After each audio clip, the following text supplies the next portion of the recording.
folks, so welcome back to my channel, and for this video I'm actually going to be looking at one of the books that I bought as part of my book haul when I was at Abbey Books in Paisley the other week.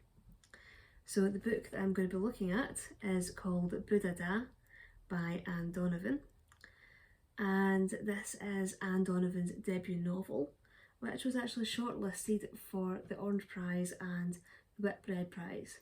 So for a debut novel to be shortlisted for two major literary awards, it's certainly no mean feat.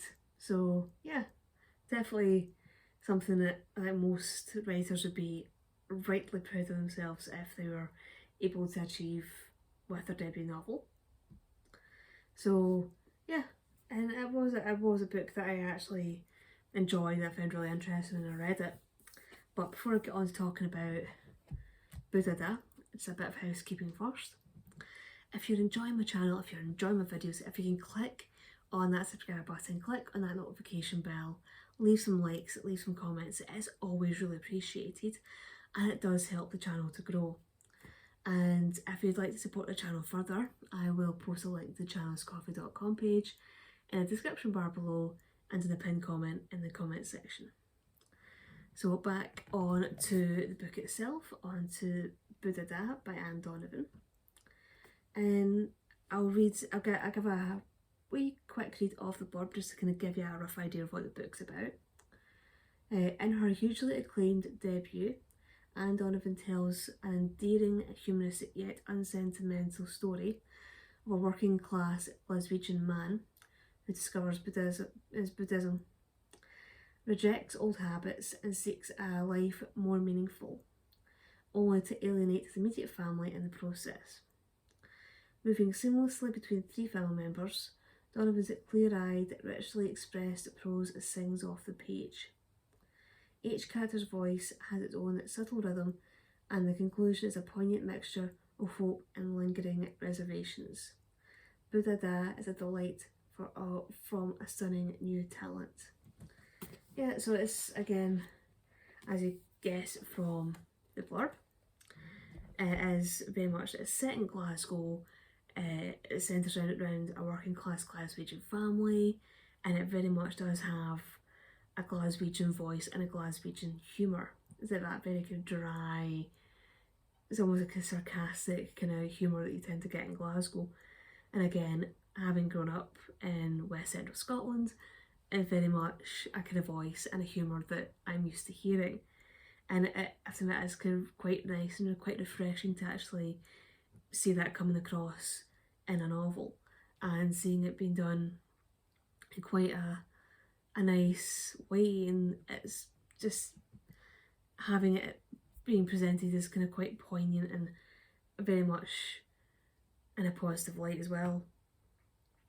So the three main characters who make up the family are Anne-Marie, who is the daughter, Jimmy is the dad, and Liz is the mum. So it is Jimmy who is essentially the Buddha Da of the book's title. He's the one who decides that he's going to essentially change his life. He's going to get into Buddhism and essentially become a better person, but as you can see from the blurb, that does cause conflict between himself and his wife and his daughter. And it's very much that play of trying to essentially become a better person and how people around you react and kind of view changes within someone that they may have known for years.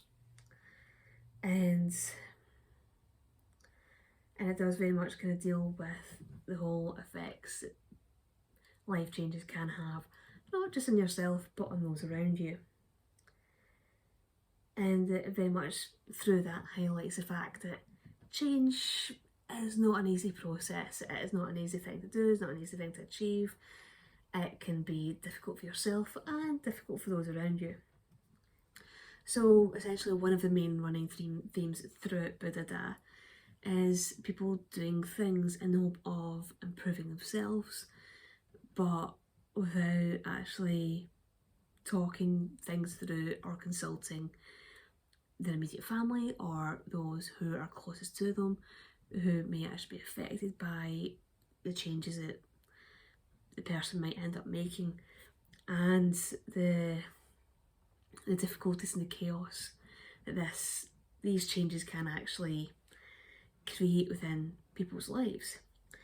And I would say one of the best scenes that kind of really sums that up is when Jimmy invites the lamas along, so essentially the kind of Buddhist leaders within his community, to his wife's funeral, his wife's mother's funeral.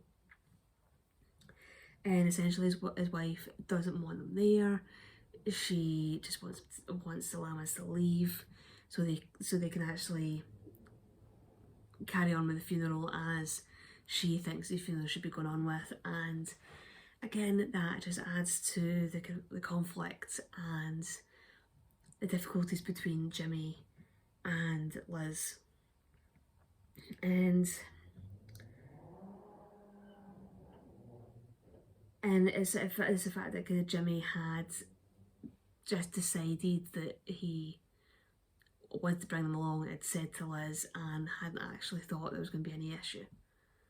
That he didn't see the problem with them being there, but hadn't actually thought of the impact on other people, which is very much, as I was saying before, very much something that the characters have to work through, especially Jimmy, throughout the book as a whole.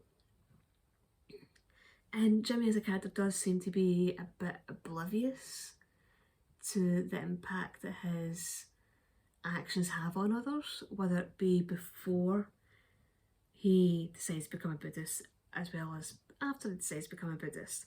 That seems to be a kind of reoccurring aspect of his character. Excuse me. And I would say that even though that could be a character trait that could actually be really annoying, Anne Donovan as a writer actually deals with that aspect of Jimmy's character really, really well. And even though, again, it could be a really annoying character trait, it is something that he does come to realise has an impact on those around him, and tries to essentially improve that part of his character as well.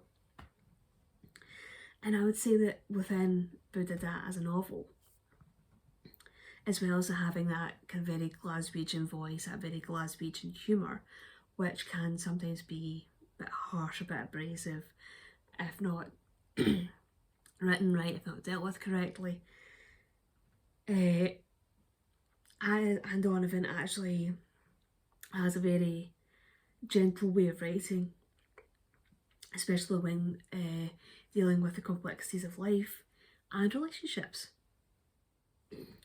Yeah, so even though there are arguments, even though there is kind of conflict and maybe a bit of strife between some of the characters, the gentleness that, the gentleness of Anne Donovan's writing can be seen within the areas of conflict within the novel itself, because there aren't any major arguments within the novel. There aren't any major fights within the novel. There's disagreements, and there are moments when the mum and dad, so Jimmy and Liz, do seem to go their separate ways. There's no real major conflict in the sense of there's no like big fights, there's no big arguments. It's mostly on the level of like family squabbles. They're just nitpicking at each other and just not quite seeing eye to eye and not getting along. So there definitely is quite a gentle realism within Buddha Da, which I quite liked. And I did find that all of the characters interesting and endearing in their own ways. because Anne-Marie, the daughter, does get a lot of her own time within a novel. She does get her own voice heard, which I quite liked and quite enjoyed, because again, it does give a different aspect to the story that's not just being from the parents' point of view. You're also getting it from the point of view of the daughter. So if you are wanting to read more Scottish literature, especially more modern Scottish literature, I would definitely recommend getting a copy of Budada by Anne Donovan. And yeah, it's not the longest to read, it's not the kind of the thickest of books, but it is a good read. And it very much is written in more of a kind of modern Scots. It does very much have a kind of Glaswegian vernacular to it. And if you can maybe, so it's like phrases of like, rather than writing it as being no you can't, or no you can't see it, it's written as no you can't see it. So it's very much, and it is very much in a kind of more kind of Glaswegian Scots English, and I think to me just adds a certain warmth and a certain dynamic to the novel itself. So yeah, but definitely one that I would recommend, and that's Budada by Anne Donovan. So hopefully you will all have enjoyed this video. Hopefully you will all be intrigued and want to go and read Budada and maybe kind of enjoy that as well. So yeah, hopefully you all have enjoyed that, and I'll see you all in the next video. Bye bye.